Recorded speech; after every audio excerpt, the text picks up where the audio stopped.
Hello बच्चों, let's read out the question. When a semiconducting material is doped with an impurity, right? New acceptor levels are created. So in a particular thermal collision, a valence electron receives an energy which is equal to 2 kT and just reaches one of the acceptor levels. Okay, assuming that the energy of the electron was at the top edge of the valence band and that the temperature T is equal to 300 Kelvin. So we have to find the energy of the acceptor levels above the valence band. So the key concept that will be utilized in solving this question is that we can say, बच्चों यहाँ पर दिया गया है कि दो levels की बात करी गई है, एक है एक्सेप्टर लेवल और एक है वैलेंस बैंड. ठीक है, तो सबसे पहले जानते हैं कि एक्सेप्टर लेवल या वैलेंस बैंड होते क्या है. देखिए क्या होता है कि हम सब जो हमारी एनर्जी लेवल्स होती है उसमें दो तरह के बैंड होते हैं. एक होता है वैलेंस बैंड, ओके, और एक होता है कंडक्शन बैंड भी होता है हमारे पास. ठीक है, कंडक्शन बैंड. तो वैलेंस बैंड में जो इलेक्ट्रॉन मौजूद होता है, तो यहां से जब हम ऊर्जा देते हैं, जब एनर्जी देते हैं, तो इलेक्ट्रॉन इस वैलेंस बैंड से इस कंडक्शन बैंड में जाता है. ठीक है, इस कंडक्शन बैंड की तरफ जाता है. ये हमारा कंडक्शन बैंड कहलाता है, ये हमारा वैलेंस बैंड कहलाता है. ठीक है, तो जब थर्मल एक्साइटेशन होता है तो हम कह सकते हैं कि on the top of the valence band, on the top of the valence band, the electron is located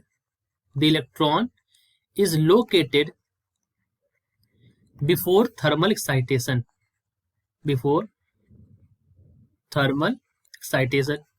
कहने का मतलब ये है कि जब थर्मल एक्साइटेशन नहीं होता है, मतलब नॉर्मल स्टेट पर इलेक्ट्रॉन्स जो है वो वैलेंस बैंड के टॉप पर यहाँ पर मौजूद होते हैं.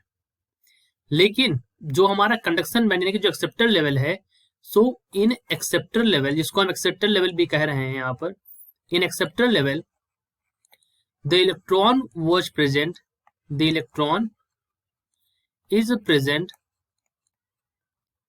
After the thermal excitation. ठीक है, आफ्टर द थर्मल एक्साइटेशन, यानी कि जैसे ही हम थर्मल एक्साइटेशन यानी कि टेम्परेचर बढ़ाते हैं, थर्मल मतलब यहाँ पे टेम्परेचर से रिलेटेड है, तो ये यहाँ पर कहाँ चला आता है, ये हमारा एक्सेप्टर लेवल यानी इसमें बैंड में चला आता है. एंड तो हम कह सकते हैं कि जो एनर्जी गैप है, that the energy gap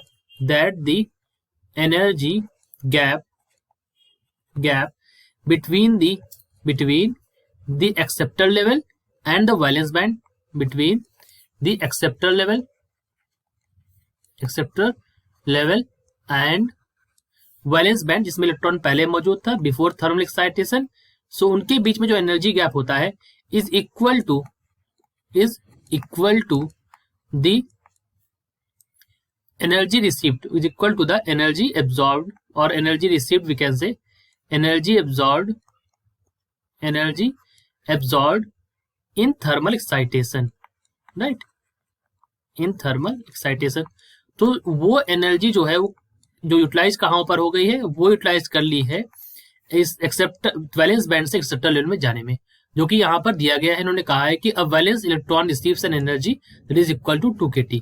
so हम कह सकते हैं यहाँ पर दैट वी कैन से कि 2 kT is equal to 2 kT is equal to the energy band, the energy gap between the valence band and acceptor level ठीक है, तो अब हम इसको हल करते हैं. यहाँ पर क्या है, हमें लिखना है यहाँ पर 2 kT is equal to this, right. तो हम कह सकते हैं कि यहाँ पर क्या है, के जो है ये हमारा यहाँ पर बोल्ट्जमैन कांस्टेंट है. क्या है, बोल्ट्जमैन कांस्टेंट, जिसकी वैल्यू होती है 1.38 इंटू 10 की पावर -23 जूल पर केल्विन. तो वैल्यू सारी रखते हैं यहाँ पर हम 2 इंटू 1.38 इंटू 10 की पावर -23 इंटू 300 केल्विन यहाँ पर दे रखा है टेम्परेचर 300 केल्विन। इट इज, ये हमारा किस में है, ये हमारा जूल में है। यही हमारा क्या है, एनर्जी गैप के बराबर है। ओके, अब हम इसको कैलकुलेट करते हैं। हम कह सकते हैं यहाँ पर energy gap is equal to, या डायरेक्टली हम एनर्जी लिख सकते हैं, that is equal to 2 into 3 into 1.38 into 10 की पावर माइनस 21 जूल। इसको हल करेंगे तो ये हो जाएगा 6 इंटू 1.38 इंटू 10 की पावर माइनस 21। एक जूल को इलेक्ट्रॉन वोल्ट में बदलने के लिए हम क्या कर सकते हैं, इसको 1.6 इंटू 10 की पावर माइनस 19, 1.6 10 की पावर माइनस 19 से डिवाइड कर देंगे तो ये हमारा किस में बदल जाएगा, इलेक्ट्रॉन वोल्ट में बदल जाएगा।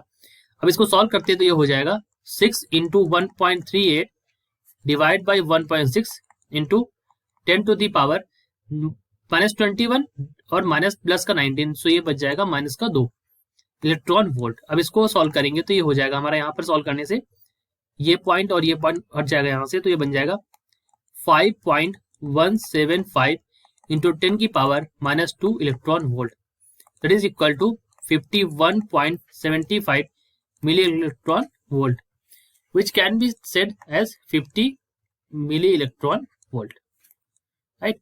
तो हमारा जो एनर्जी है acceptor level and above the valence band, वो हमारी कितनी है, 50 मिली इलेक्ट्रॉन वोल्ट। ये हमारी क्या हो जाएगी, ये हमारी एनर्जी हो जाएगी एक्सेप्टर लेवल के ऊपर, ठीक है। So this will be our answer, that is 51.75 and the exact value is 51.75, which can be said around 50 milli electron volt. This is the energy of the acceptor level above the valence band. Okay, I hope you understood. All the best.